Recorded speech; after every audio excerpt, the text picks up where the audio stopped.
Reading with your kids.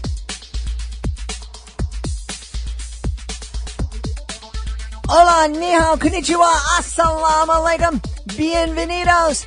Hi, my name is Jedley, and this is the iTunes #1 kids and family podcast, the Reading with Your Kids podcast.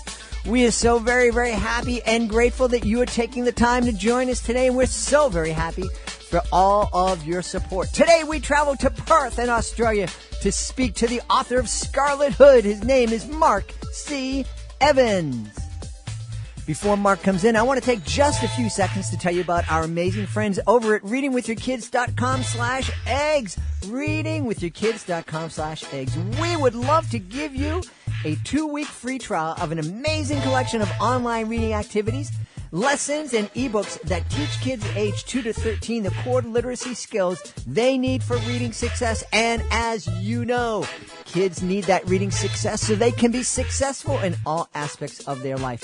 Now, this collection features colorful animations, catchy music, sing-alongs, and heaps of exciting rewards that make learning to read fun and motivational for children. Are you interested? Of course you're interested. Well, all you need to do is to visit readingwithyourkids.com/eggs. When you go there, you can take advantage of our free 2-week trial and see how much your child's reading improves. Check this out. 90% of parents who are using the program have noticed a significant improvement in their child's reading ability. And this is not 90% of like 10 or 15 parents. This program has been used by over 10 million children and counting. It comes with a money-back guarantee. But since we can give you a 2-week free trial, what do you have to lose? Check it out, readingwithyourkids.com/eggs. This episode of the Reading with Your Kids podcast is brought to you by The Great Maritini, the delightful new children's book from Jedley. The Great Maritini is a fun and touching story about Sam, a lovable but far from perfect magician. He is known throughout the land as the Great Maritini. Despite his many onstage mishaps, Sam never gives up on himself, and as a result of that grit and resolve is able to dazzle audiences with his amazing transformations. Sam also has a kind heart who cannot walk away from anyone in need, and soon learns that the greatest transformation is transforming feelings of caring into action to help another human being. The Great Maritini is available exclusively as an ebook from Amazon. Joining us right now from Perth on the west coast of Australia, he is the author of a number of great books. We're going to be talking about his latest. It's entitled Scarlett Hood. Please welcome to the show, Mark C. Evans. Mark, how are you? G'day, Jed. How are you? Wonderful. We have to let folks know Mark is really giving us a great effort. It's 1 a.m.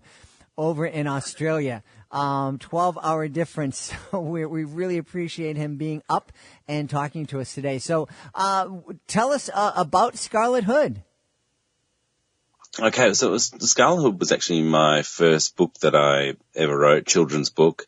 I wrote another book, Crazy Crab, which was written after this, but it got published first last year in the US. But this one, Scarlett Hood, was a labour of love. I spent about a year working on the manuscript and then sent it off to many publishers.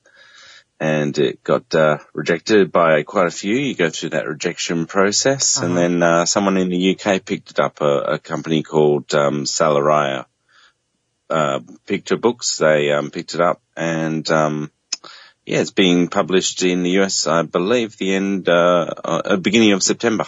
Great. Congratulations. Before you talk about the specifics about the book, tell us a little bit about what kept you going when you talk about getting all those rejection letters, and that is part of being an author. And I think sometimes the biggest difference between a published author and an unpublished author is just having that determination to keep on plugging and keep on sending out the manuscripts even after you hear no. Yeah, so the thing that kept me going was hearing about J.K. Rowling. I believe she got about a dozen rejection letters.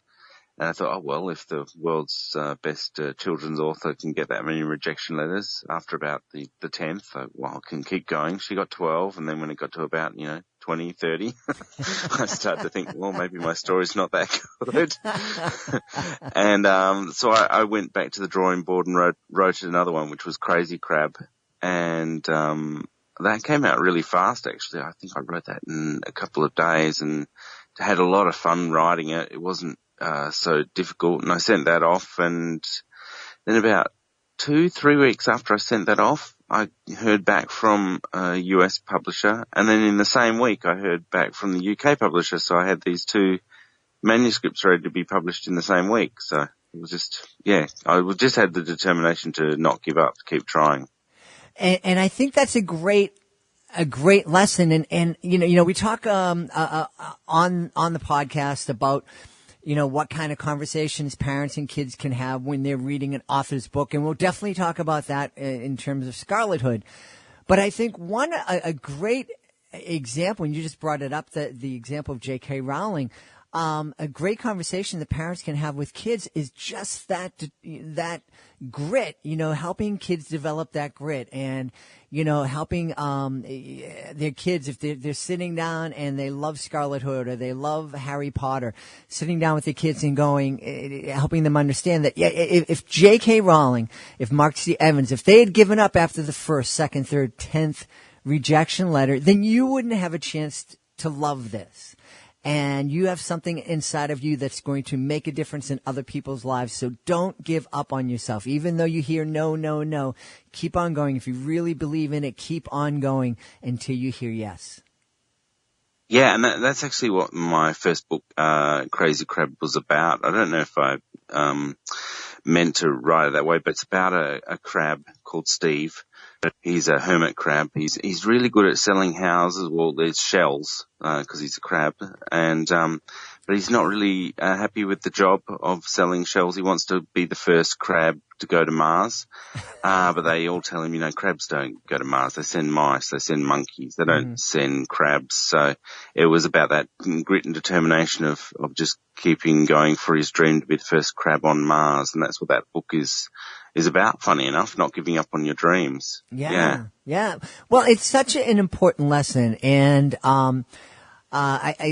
you hear of these days of kids just getting participation trophies, and kids kind of being wrapped in bubble wrap so that they they don't get hurt and they don't ever fail, and you don't keep scoring competitions because we don't want kids' feelings to be hurt.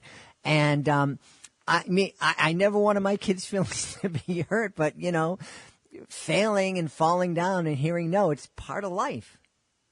They need resilience and to build up grit, don't they? To be successful in life, you have to be able to take the knocks. And you're right, if you just get the trophies and the pat on the back all the time and you don't, we've got this thing at the moment with a few of our sports, the kids' sports, they're not allowed to sing the victory song at the end because it might upset the losers. And but it's so hard to win things that when you do, you've got to learn to celebrate, and you take the knocks. That's what makes the winning so great, is that, that was really hard. But if everyone's, that was, it's just winning, whatever, it takes away the highs, and the lows. You just have this flatness in life.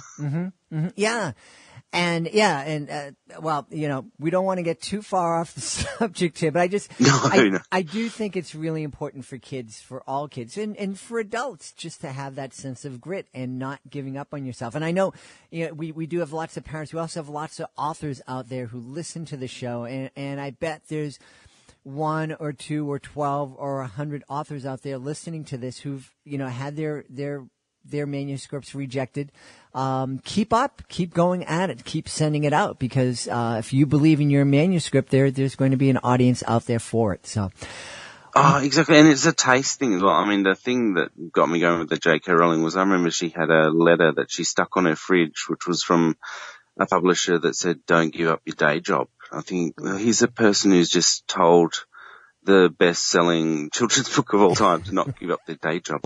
You're writing back going, how's your day job going? You passed on the biggest book of all time. Yeah. But it's taste. So you never know. One person's trash is another person's treasure. And I just thought someone will see what I see in the story, hopefully, and just believe in that. So, yeah. You know, it's funny. I heard those words myself 30 years ago when I started.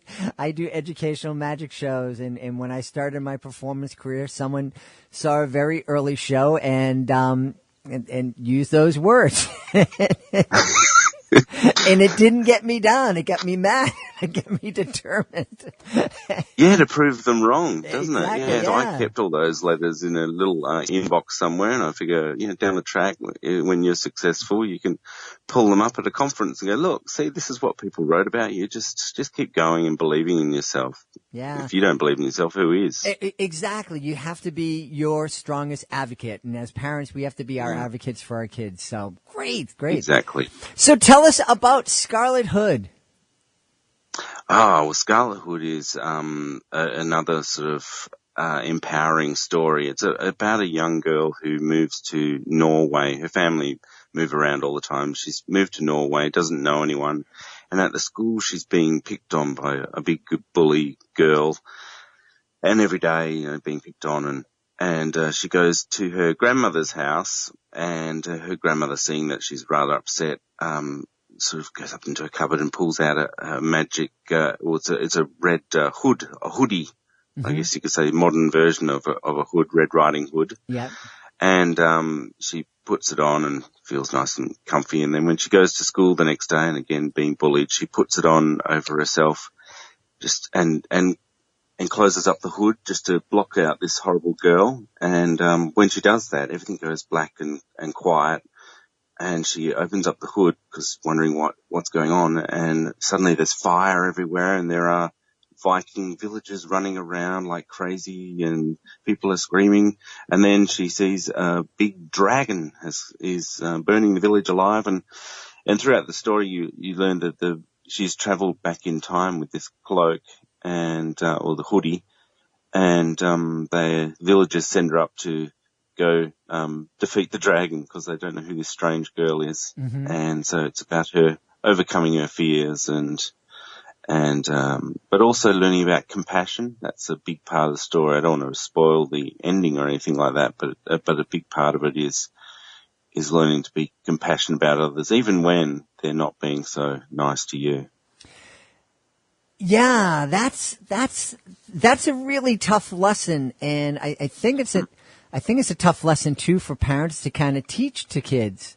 Because I know as a parent, if somebody's hurting my kid, whether they're 5 years old, 50 years old, it's hard for me to to remember that person is a human being, and maybe their anger, or what they're doing, their abuse towards my kid is coming from a hurt that they're experiencing.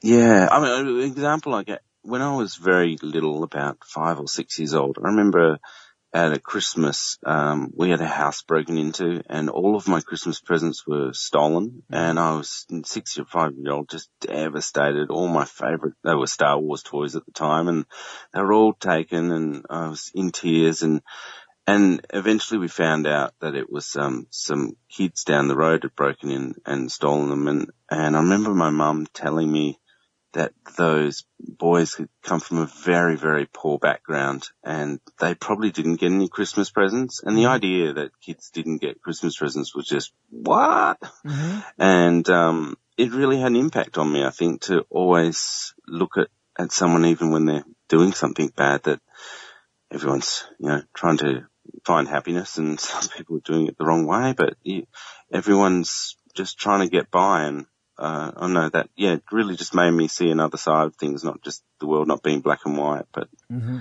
that compassion.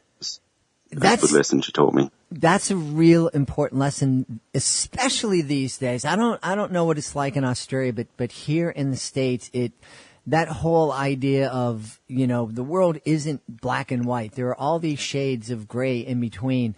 And it seems like that's something that we've forgotten over here. Absolutely. It's very polarized, isn't it? Well, it's the same here in Australia. I think it's the same everywhere around the world at the moment because there's such a change and there's such a movement in everyone struggling to get by and real adjustment around the world. Mm-hmm. And we're very, very aware of the whole Trump phenomenon. Mm-hmm. And if it is, you versus me, left versus right, it's just really horrible. Mm-hmm. It is, Yeah. and it's hard.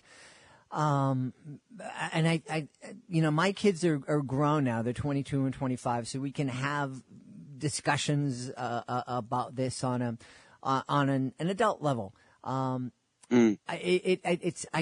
try to put myself and I've been talking to my kids, we started our lifelong conversation when they were young, sitting on the couch, reading stories together and talking about the stories. And that's, I think, why we can have these conversations now as adults.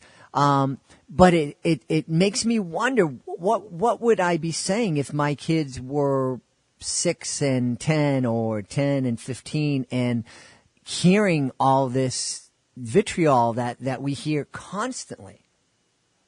Yeah. How do you explain the hate for people? Mm-hmm. And it doesn't even look like there's much reason for the hate other than this is your view, this is my view. Mm-hmm.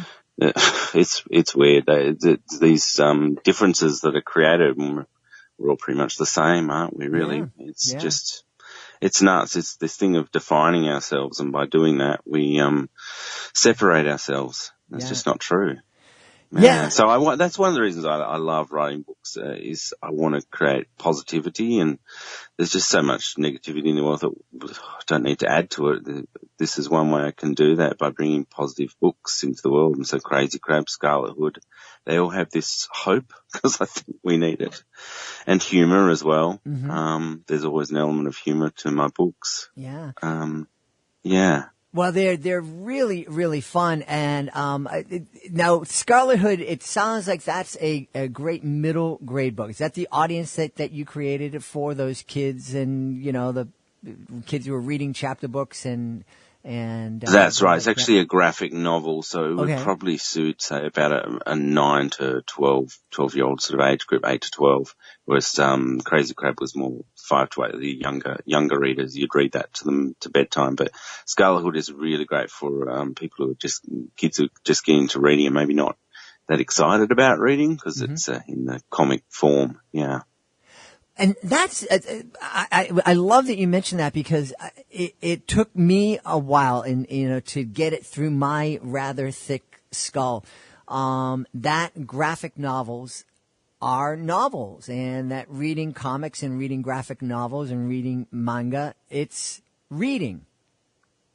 Absolutely. And they have very, very complex storylines. I remember the same thing because you probably got the same sort of period as me where the library teacher would tell you couldn't get out the comic books. You had to go get a real book. And but I want to read this. This looks great. And they go, no, get a real book. Right. And so that's gone now. I think that the people just really appreciate, look at the Marvel movies and all these sort of things that are coming through. There's really complex stories. They have a lot of social commentary in them. And they're not just, Biff, Baff, Bam from Batman sort of era. They're really involved now and complex. Yeah, I mean, I cringe because I can hear myself in my memory going into my son's room and being rather exasperated and say, "Can you just read a book without pictures?" And and he's like, "Well, but this," and telling me, just giving me minute detail and tons of detail about this book. And I'm like, oh, but it doesn't count because there's pictures and I feel so stupid now. Oh, my daughter's the same. My daughter Paige, she's 11 and, she's a voracious, I wouldn't say reader because she's dyslexic. But she chews through audiobooks. She'll go through an audiobook a day, and recently, I know what she will like taste-wise. I think I gave her the Twilight series and the Hunger Games because I knew she would just chew them up and love that. But then I also try and slip in a To Kill a Mockingbird or a Jane Austen in between them. So I'm still trying to throw in some classics every now and then. Just go, there's some good stuff. I know you like the trash. That's fine, and let her listen to that. But then occasionally, Here's To Kill a Mockingbird. Just listen to that one and see if that sinks in. There you go. Well, this is great. It's one of the things about being parents is we're not perfect, and that's one of the things I encourage if anytime a young parent comes up to me with their baby and like, what suggestions do you have for me? What advice? I say, let the kids know as early as possible that you're not perfect and you're gonna make mistakes. Absolutely. Yeah. Then they're not going to be so hard on themselves either when they're parents. Exactly. Down the track as well. Exactly. Well, you have a great website. Tell folks about your website, what they can find there, what the address is, because I know they're going to want to check out Crazy Crab and also Scarlett Hood. Yes, it's very interactive. I want it to be all moving around and kid-friendly. So it's www.mark-c-evans.com. So mark-c-evans.com. And, it's got all the videos and things flying about all over the place, and they can leave a nice message if they'd like to, and you can purchase all the books and find out all the latest news and, subscribe to all the Facebook groups and things like that. And, I've got Scarlett Hood coming out, and I've got a really good book coming out hopefully in the US next year. That's going to be interesting. That's called Tang the Boastful Ape. And I reckon it might be loosely based on Donald Trump, but I'll leave that in. Yeah. Well, we look forward to that, and we would love to have you back on to tell us about that. Brilliant. It's been so much fun, even at 1:00 in the morning. Thank you so much, Jed. Hey, tonight our guest has been Mark C. Evans. Make sure you check out his book, Scarlett Hood, and make sure you go to his website, mark-c-evans.com. Mark, thanks for being our guest tonight. Thank you very much. Thanks, Jed. Please be sure to join us for the next edition of the Reading with Your Kids podcast. Our guest will be Henry Hers. Henry Hers, he has a brand new book that is just being released by our friends over at Familius Publishing. He's going to tell us all about it. I can't wait to share this news with you. Hey, I would love to share the news about your great book with the entire world. And I'm not joking. The Reading with Your Kids podcast has been heard by people all over the world. The show has been downloaded to every single continent here on planet Earth, including Antarctica. It's been heard in over 190 different countries and growing. And we would love to have you come on the show and tell that world about your great children's picture book, about your great children's chapter book or middle grade book or YA title. Or if you've created a great family game or family product, a product that will help kids' lives, we'd love to hear all about it. Being a guest on the Reading with Your Kids podcast, it's fun, it's easy, and it is absolutely free. All you need to do is go to our website, readingwithyourkids.com, click on the contact button, let us know about your great book. We'll let you know the next steps. Hey, want to thank Mark C. Evans. Talk about a troop getting up at 1 a.m. to talk to little old me over there in Perth, Australia. We really appreciate Mark's effort, and we really appreciate you. No matter where you are in the world, no matter what time it is, we appreciate you taking the time to listen to the show. And we absolutely love and appreciate all the hard work you are putting out there to make the world a better place, to make your kids' lives better by taking the time to read with your kids. I'll be looking for on the next edition of the Reading with Your Kids podcast.